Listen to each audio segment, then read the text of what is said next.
It's confirmed. One country has started bringing in the beast system. October 27, 2025. The European Union made an announcement that very few understand. You will be shocked by 11 revelations about Europe's digital identity system that match biblical prophecy with terrifying precision. Discovery 1. The regulation that changed everything. All right, let's start with what actually happened. The EIDAS 2.0 regulation. EIDAS stands for Electronic Identification, Authentication, and Trust Services. The original version was adopted in 2014 and established basic rules for digital signatures and electronic identification across EU member states. But the 2.0 version? That's a completely different beast. EIDAS 2.0 was officially adopted and entered into force in May 2024. And buried in that regulation is a mandate that fundamentally transforms how identity, commerce, and daily life will function in Europe. Here's the core requirement. Every EU member state must create and offer a European digital identity wallet, called the EUDI Wallet, to all citizens, residents, and businesses operating within its borders. This isn't a suggestion. This isn't an optional program that countries can choose to participate in or ignore. This is a legal obligation. Every single European Union member state must build this infrastructure, and they have until December 2026 to do it. The EUDI Wallet is a free mobile application that functions as a digital vault for your identity and credentials.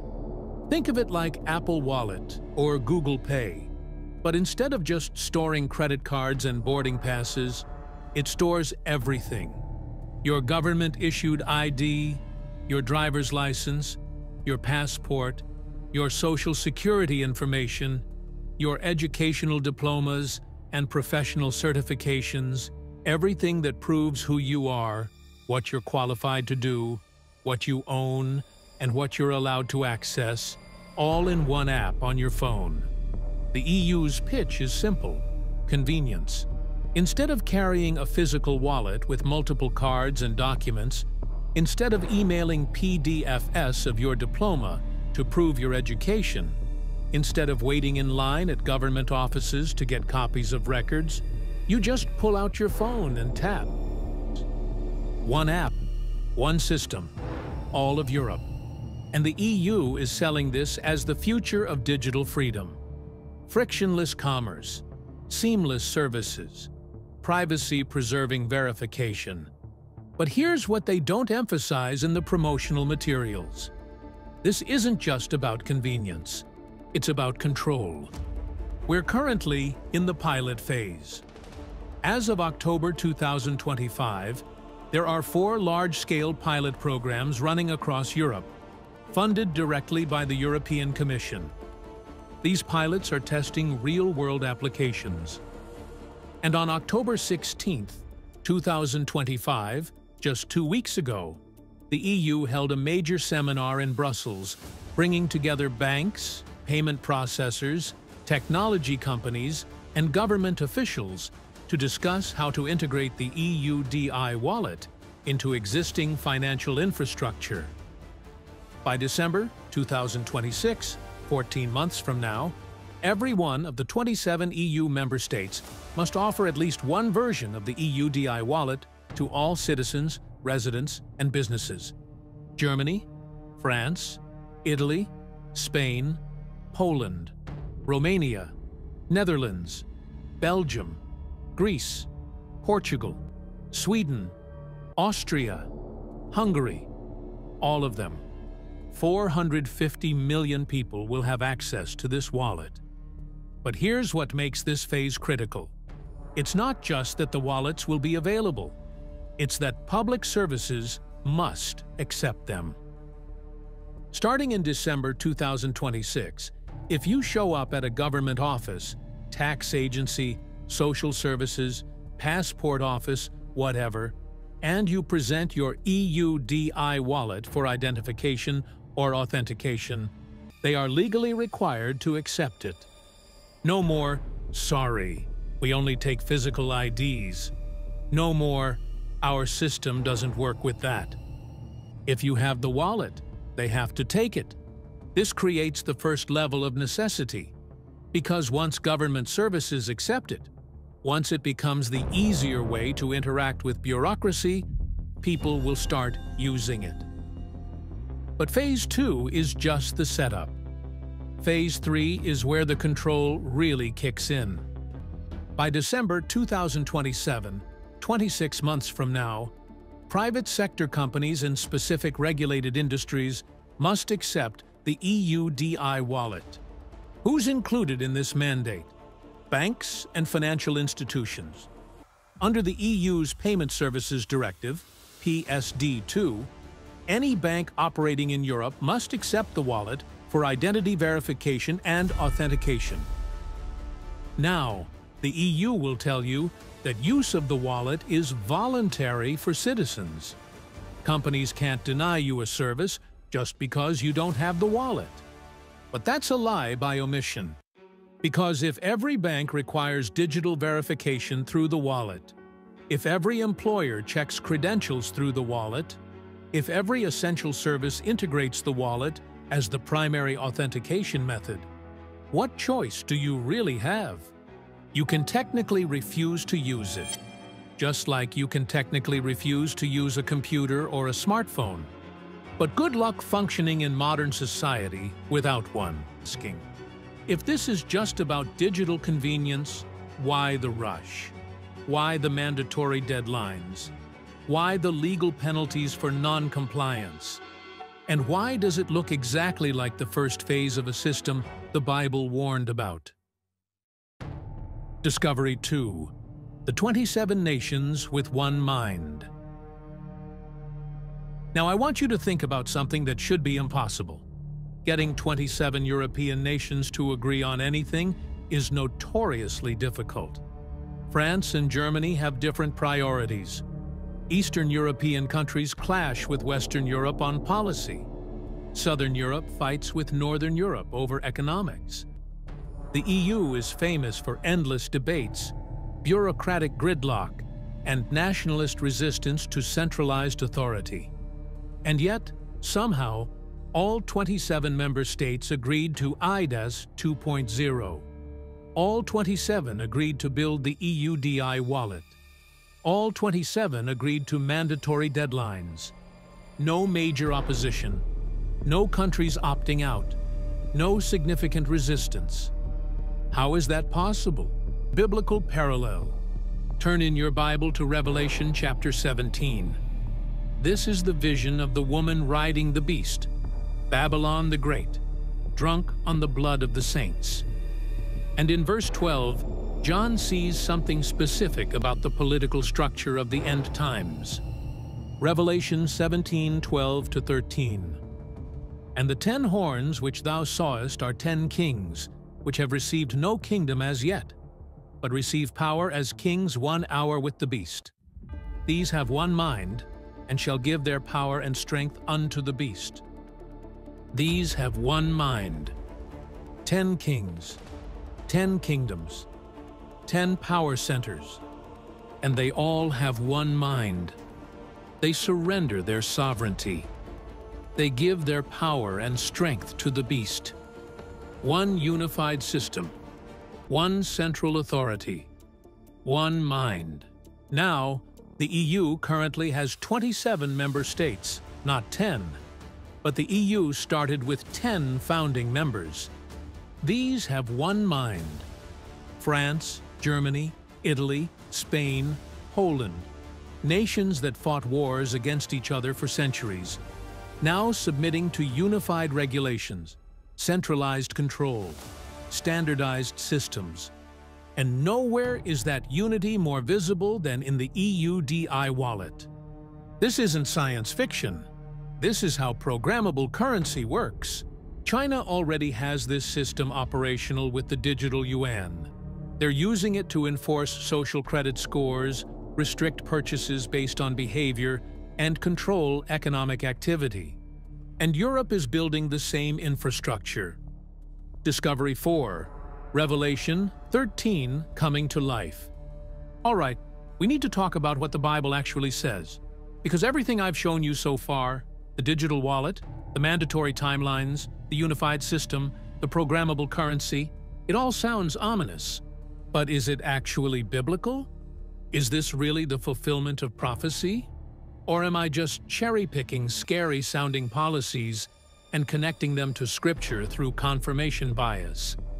Let me read you what the Apostle John saw in his vision 2,000 years ago, and you tell me if this sounds familiar. The prophecy. Revelation 13:16-18. And he causeth all, both small and great, rich and poor, free and bond, to receive a mark in their right hand or in their foreheads, and that no man might buy or sell, save he that had the mark, or the name of the beast, or the number of his name. Here is wisdom. Let him that hath understanding count the number of the beast, for it is the number of a man, and his number is 666. Read that again carefully. He causeth all, not some, not a few, all, small and great, rich and poor, free and bond, universal, every class, every status, everyone, to receive a mark in their right hand or in their foreheads. A mark, something that identifies you, something associated with the body, specifically the right hand or the forehead, and that no man might buy or sell, save he that had the mark. Economic control. You can't participate in commerce without the mark. Can't buy food. Can't sell your labor. Can't access the economic system. The mark becomes the gateway to survival. Detail 1. He causeth all. The EUDI Wallet isn't optional for member states. It's not optional for public services. It's not optional for banks and regulated industries. By December 2027, every institution you need to interact with to function in European society is required to integrate this system. 450 million people across 27 nations, small and great, rich and poor, free and bond. If you want to work, you need verified credentials in the wallet. If you want to access healthcare, you need records in the wallet. If you want to bank, you need identity in the wallet. If you want to travel, you need documents in the wallet. The system is designed to be universal. No man might buy or sell. This is the key, because digital identity alone isn't enough. Verification alone isn't enough. But when you combine digital identity with a central bank digital currency, when you make the wallet the gateway to both identity and money, then you have complete control over buying and selling. Without the wallet, you can't access your digital euros. Without the wallet, you can't verify your identity for banking. Without the wallet, you can't authorize transactions. No wallet equals no buying or selling. And because cash is being phased out, because physical currency is being replaced by digital, because the system is moving toward CBDC-only transactions, the wallet becomes the only way to participate in the economy. Just like Revelation 13 describes. Detail 4. The progression pattern. Now, I need to be clear about something. The EUDI Wallet is not the mark of the beast. Not yet. Because Revelation 13 includes one more detail that hasn't been implemented. Worship. Revelation 13:15. And he had power to give life unto the image of the beast, that the image of the beast should both speak, and cause that as many as would not worship the image of the beast should be killed. The mark of the beast isn't just an economic control system. It's a religious loyalty test. Taking the mark means worshiping the beast, pledging allegiance to the Antichrist, rejecting God. And that element isn't part of the EUDI Wallet.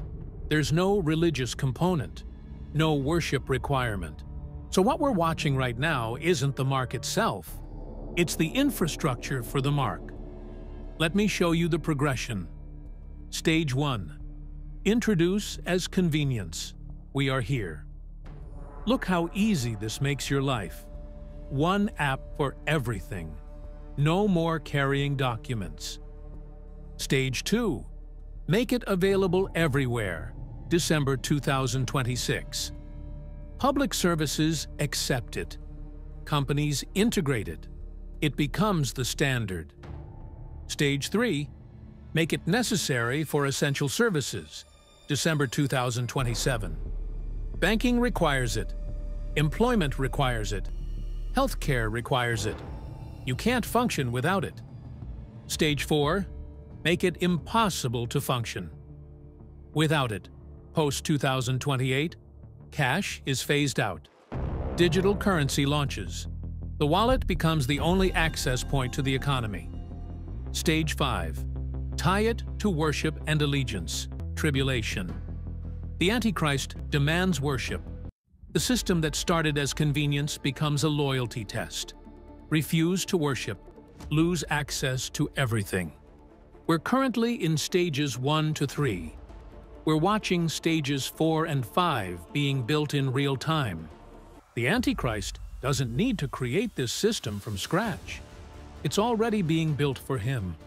All he has to do is take control of the existing infrastructure and add the worship component. And here's what should make you pay attention to the timelines. The EUDI Wallet is mandatory by December 2027. That's 26 months away. We're not talking about distant future prophecy. We're talking about a system that will be fully operational and mandatory within 3 years. And the digital euro, the programmable currency that gives total economic control, launches around the same time. By 2028, Europe will have everything in place. A unified digital identity, a programmable digital currency, universal mandatory integration, complete economic control. The only missing piece is the Antichrist himself. But the throne is being prepared. The control system is being built. The infrastructure is almost complete. And when he appears, when the man of sin is revealed, when the beast rises to power, he won't need to convince people to adopt a new system. He'll just take over the system that already exists. Discovery 5. Other prophecies converging. Now, Revelation 13 isn't the only biblical prophecy that describes an end-times economic and political control system. Throughout the Old and New Testaments, multiple prophets saw visions of a final world government, a unified system of control, and a beast kingdom that would rule the earth before Christ's return. And when you read those prophecies and then look at what's happening in Europe right now, the parallels are undeniable. Daniel 7, the fourth beast. Daniel chapter 7 describes Daniel's vision of 4 beasts representing 4 kingdoms. The fourth beast is particularly terrifying. Daniel 7:23. Thus he said, "The fourth beast shall be the 4th kingdom upon earth, which shall be diverse from all kingdoms, and shall devour the whole earth, and shall tread it down, and break it in pieces."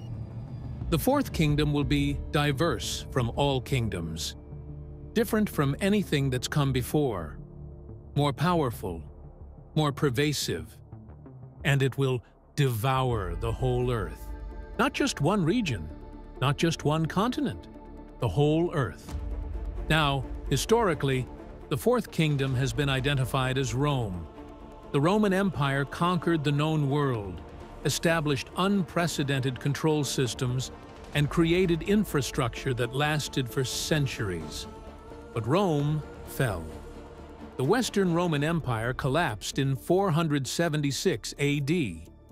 Except it didn't really fall. It transformed. The Eastern Roman Empire continued as Byzantium until 1453. And the territories of the old Roman Empire, they became modern Europe. The European Union occupies almost the exact same geography as the Roman Empire at its height. And what we're watching now is the revival of centralized control over that same territory. A digital empire, a technological beast, different from all kingdoms that came before. And the EUDI Wallet? It's the control mechanism for that beast kingdom.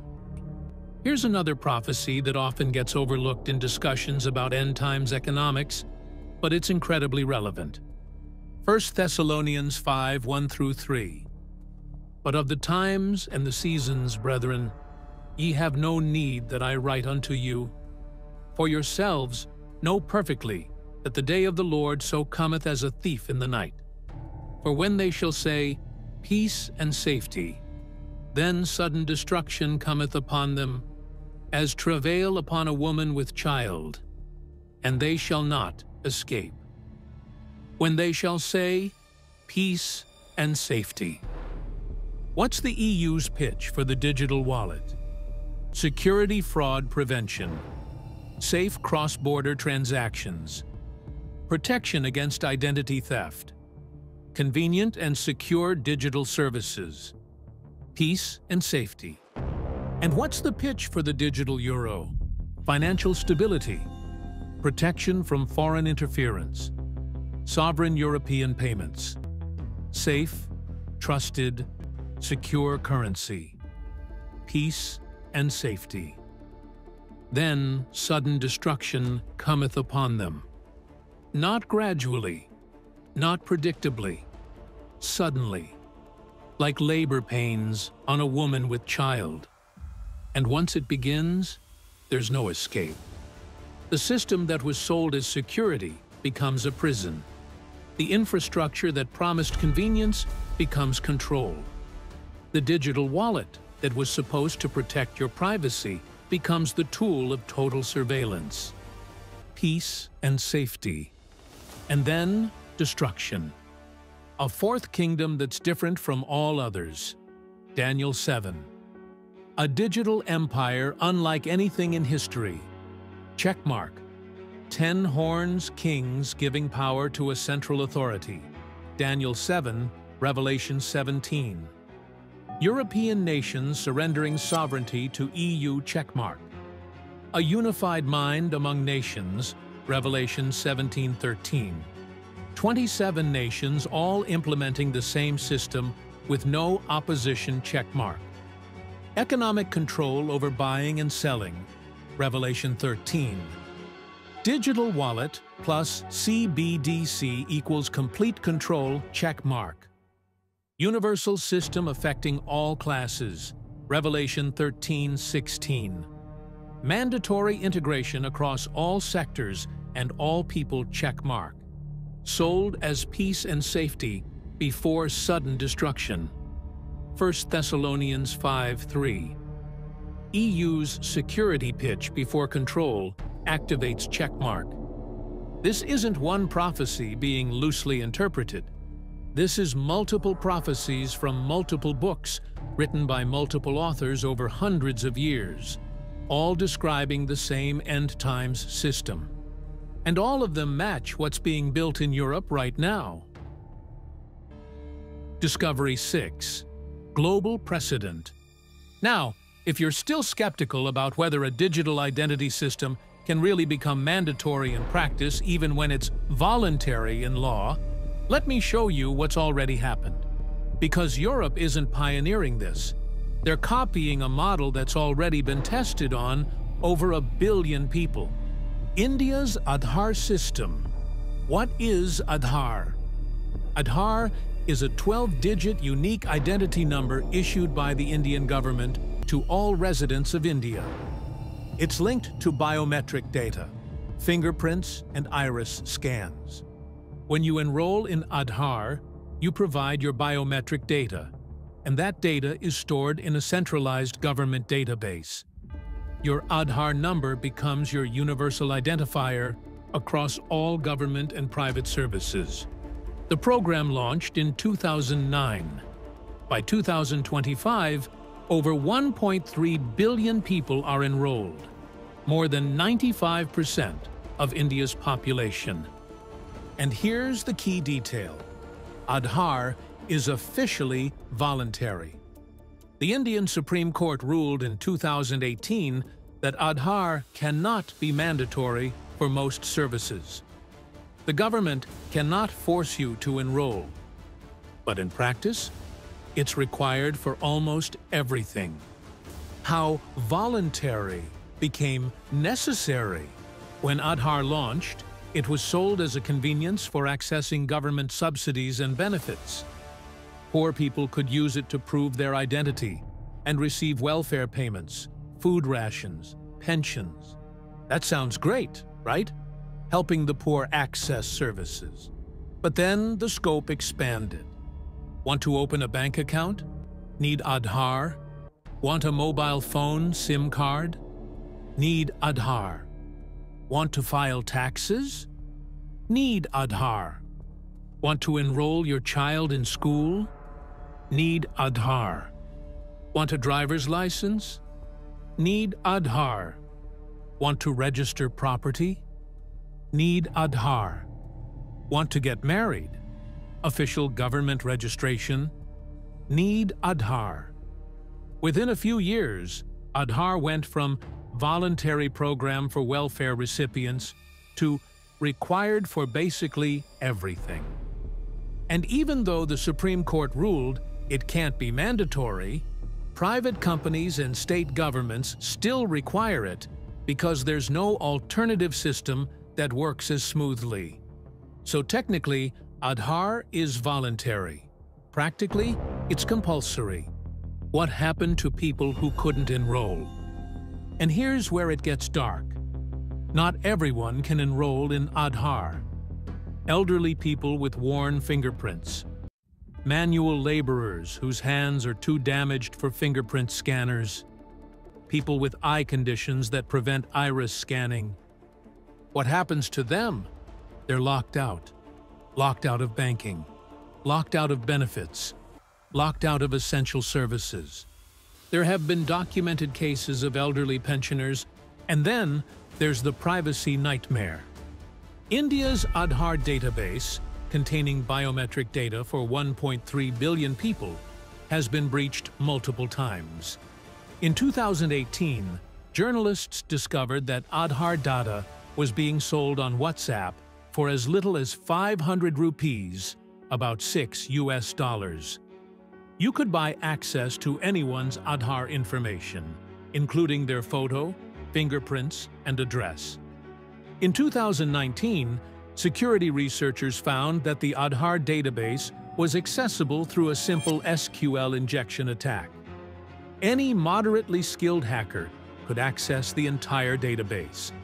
The government denied these breaches, then admitted them, then claimed they fixed the problems, and then more breaches were discovered. When you centralize biometric data for over 1 billion people in a government database, you create the world's most valuable target for hackers, criminals, and foreign intelligence agencies. And of course, Aadhaar gives the Indian government unprecedented surveillance capabilities. Every time you use your Aadhaar to authenticate, the government knows. Every transaction, every service access, every location. The government can track where you are, what you're doing, who you're interacting with. And because Aadhaar is linked to your bank account, the government can see every rupee you earn and every rupee you spend. Total financial surveillance, total identity tracking, total control. So why am I telling you about India's Aadhaar system? Because Europe is following the exact same playbook. Introduce the system as voluntary and convenient. Integrate it into essential services so it becomes necessary in practice. Expand the scope until it's required for everything. Lock out people who can't or won't comply. Create a centralized database that becomes a surveillance and hacking target. Give the government total visibility into identity, finances, and behavior. And because Aadhaar is linked to your bank account, the government can see every rupee you earn and every rupee you spend. Total financial surveillance, total identity tracking, total control. The warning for Europe. So why am I telling you about India's Aadhaar system? Because Europe is following the exact same playbook. Introduce the system as voluntary and convenient. Integrate it into essential services so it becomes necessary in practice. Expand the scope until it's required for everything. Lock out people who can't or won't comply. Create a centralized database that becomes a surveillance and hacking target. Give the government total visibility into identity, finances, and behavior. India proved the model works. India proved that people will accept it. India proved that voluntary can become compulsory without changing the law. And now Europe is scaling that model to 450 million people with even more sophisticated technology. But it's not just India, and it's not just Europe. This is a global movement. The United Nations has a Sustainable Development Goal, SDG 16.9, that explicitly calls for legal identity for all by 2030. The World Bank is funding digital identity programs in developing nations around the world. The EUDI Wallet is being designed with international interoperability in mind, meaning it's intended to work not just across Europe, but potentially globally. China already has a comprehensive digital ID system linked to social credit scores. India has Aadhaar covering 1.3 billion people. Europe is implementing EUDI Wallet for 450 million people. The UK is rolling out BritCard. Canada, Australia, and other developed nations are exploring similar systems. And once these regional systems are all operational, the next step is integration, a global digital identity system, interoperable across borders, accessible worldwide. And once it's global, there's nowhere left to run. What comes next? All right, let's talk about what happens next. Because we're not dealing with distant future prophecy. We're dealing with a very specific timeline with hard deadlines. And those deadlines are approaching fast. December 2026, the first checkpoint. In 14 months, December 2026, all 27 EU member states must offer the EUDI Wallet to all citizens and residents. This isn't a goal. It's not a target. It's a legal requirement with enforcement mechanisms. If a member state fails to comply, they face EU sanctions and fines. So by the end of 2026, 450 million people will have access to download and use a digital identity wallet. And public services across Europe will be required to accept it. That's the first checkpoint. The wallet becomes available and government integrated.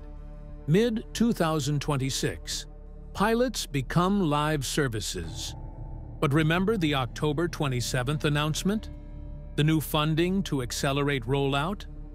The goal is to push pilot programs into live services by mid-2026. That means 6 months from now, the testing phase ends and the wallet becomes operational for real-world use across multiple sectors.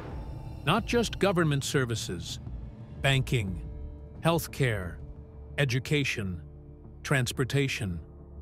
By summer 2026, the infrastructure will be live. December 2027, the second checkpoint. Then, 26 months from now, December 2027, the second checkpoint hits. Private sector companies in regulated industries must integrate the EUDI wallet. and accept it for authentication and transactions. Banks, telecoms, health systems, energy providers, transportation, employment. No opt-out, no exceptions, mandatory integration. And that's when the voluntary nature of the system collapses. Because yes, you technically don't have to use the wallet, but good luck banking without it. Good luck getting a job without verified credentials. Good luck accessing any essential service without it. Voluntary in theory, impossible to avoid in practice.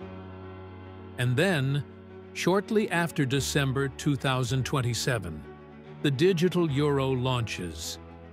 The European Central Bank hasn't announced an exact date yet, but the preparation phase ends October 2025, this month, and the target for full operational capability is 2028. So within 12 to 18 months after the wallet becomes mandatory for private sector services, the programmable digital currency goes live. And that currency will be accessed through the wallet. Identity verification and payment authorization unified in one system. And at that point, the infrastructure is complete. The tribulation infrastructure. Now, let me be very clear about something. I'm not saying the tribulation begins in 2028. I'm not setting dates for the rapture or the revealing of the Antichrist or the start of the 7-year period. What I am saying is this: by 2028, the infrastructure for the mark of the beast will be operational. All the Antichrist needs to do is take control of the existing system and add the worship requirement. He doesn't need to invent new technology. He doesn't need to convince people to adopt a new system. He doesn't need to build control mechanisms from scratch. The system will already exist, fully functional, universally integrated, controlling access to identity, money, employment, and essential services. All he needs is a crisis, an economic collapse, a cyber attack, and the moment that crisis hits, the voluntary system becomes mandatory. The convenience system becomes a control system. The identity verification becomes loyalty verification. Revelation 13:15. And he had power to give life unto the image of the beast, that the image of the beast should both speak, and cause that as many as would not worship the image of the beast should be killed. Right now, there's no worship requirement, but the mechanism for enforcement is being built. A system where refusal means economic exclusion, where non-compliance means you can't buy or sell, where resistance means you're locked out of society. Add the worship requirement, and you have the mark of the beast. Why this generation? And here's why this is happening now, in our generation, and not 100 years ago or 100 years from now. The technology only recently became possible. You couldn't implement a global digital identity system in 1925. The technology didn't exist. Computers didn't exist. The internet didn't exist. Biometric scanners didn't exist. You couldn't implement a programmable digital currency in 1950. Electronic banking didn't exist. Digital transactions didn't exist. You couldn't implement a universal economic control system in 1975. Credit cards were just becoming common. There was no infrastructure for real-time verification across borders. But in 2025, we have smartphones. We have biometric authentication. We have high-speed internet. We have cloud computing. We have AI-powered verification systems. We have blockchain technology for digital currencies. Every piece of technology needed for Revelation 13's economic control system now exists. And not just exists, it's mature, it's tested, it's ready to deploy at scale. The convergence. But it's not just technology. Israel was reborn as a nation in 1948. for the first time in 2,000 years. Jerusalem came under Israeli control in 1967, for the first time since 70 AD. The Abraham Accords were signed in 2020, Arab nations normalizing relations with Israel. The Third Temple is being prepared, red heifer sacrifices, training of Levitical priests, plans for construction. Peace deals are being brokered, the exact covenant with many that Daniel prophesied. Global government institutions exist: UN, EU, WHO, World Bank, IMF. And now, the economic control infrastructure is being built. It's all converging, simultaneously, in our lifetime. Jesus said in Luke 21:28, "And when these things begin to come to pass, then look up and lift up your heads, for your redemption draweth nigh." When these things begin to come to pass, not when they're complete, when they begin. We're watching the beginning, the infrastructure phase, the setup. And if the setup is this far along, how close is the main event? Discovery. 11. The enemy behind the policy. All right, we've spent a lot of time talking about technology, regulations, timelines, and control systems. But I need you to understand something that goes deeper than policy. This isn't just bureaucracy. This isn't just incompetent governments making bad decisions. This isn't just tech companies seeking profit. This is spiritual warfare. Why they're doing this. Ephesians 6:12. For we wrestle not against flesh and blood, but against principalities, against powers, against the rulers of the darkness of this world, against spiritual wickedness in high places. We wrestle not against flesh and blood. The EU officials who wrote EIDAS 2.0, they're not the real enemy. They're pawns. The bankers pushing for CBDCS, they're not the real enemy. They're tools. The tech companies building the infrastructure, they're not the real enemy. They're being used. The real enemy is Satan, and he knows his time is short. Revelation 12:12. Therefore rejoice, ye heavens, and ye that dwell in them. Woe to the inhabitants of the earth and of the sea, for the devil is come down unto you, having great wrath, because he knoweth that he hath but a short time. He knoweth that he hath but a short time. Satan knows the clock is running out. He knows Christ is returning. He knows the kingdom of God is coming. So he's preparing the world for his counterfeit Christ, the Antichrist. And part of that preparation is building the control systems that the Antichrist will need to rule. The deception strategy. Here's how Satan operates. He never reveals his true intentions up front. He always sells evil as good, slavery as freedom, control as security. 2 Corinthians 11:14. And no marvel, for Satan himself is transformed into an angel of light. An angel of light. He doesn't show up with horns and a pitchfork. He shows up offering solutions, progress, safety, convenience. But underneath the marketing, control, surveillance, exclusion, and the deception works because people want to believe in progress. They want to believe technology makes life better. They want to believe governments are trying to help. So they accept the wallet. They download the app. They integrate it into their lives. And by the time they realize what they've given up, the trap has closed. The strong delusion. And here's what's even more terrifying. The Bible says this deception will be supernaturally enhanced. 2 Thessalonians 2:10-11.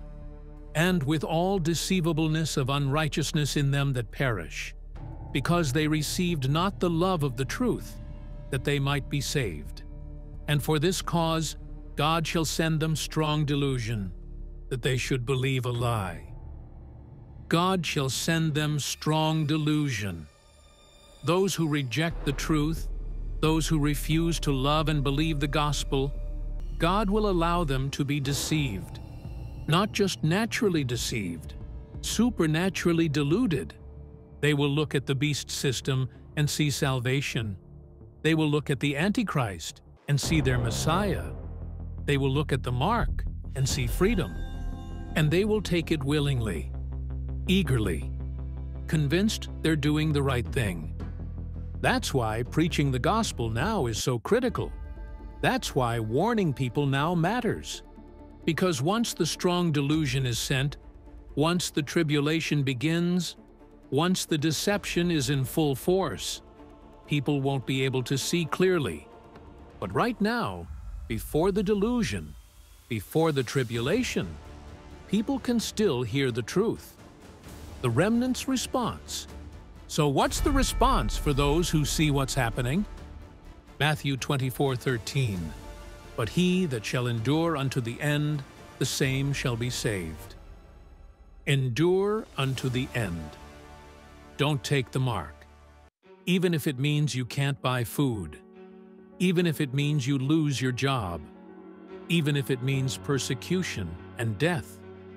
Because the mark isn't just an economic convenience, it's a spiritual declaration of allegiance. Revelation 14:9-11.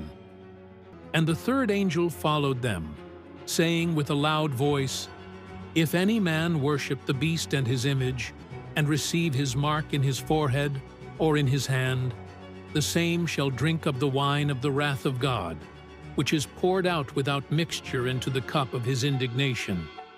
And he shall be tormented with fire and brimstone in the presence of the holy angels, and in the presence of the Lamb. And the smoke of their torment ascendeth up for ever and ever. And they have no rest, day nor night, who worship the beast and his image, and whosoever receiveth the mark of his name. Taking the mark means eternal damnation, no forgiveness, no second chance. So endure, refuse, stay faithful. Revelation 14:12. Here is the patience of the saints. Here are they that keep the commandments of God and the faith of Jesus. The patience of the saints. Endurance, faithfulness, refusal to compromise. That's the remnant's response. And yes, it might cost you your life. Revelation makes that clear. Revelation 24. And I saw thrones, and they sat upon them, and judgment was given unto them.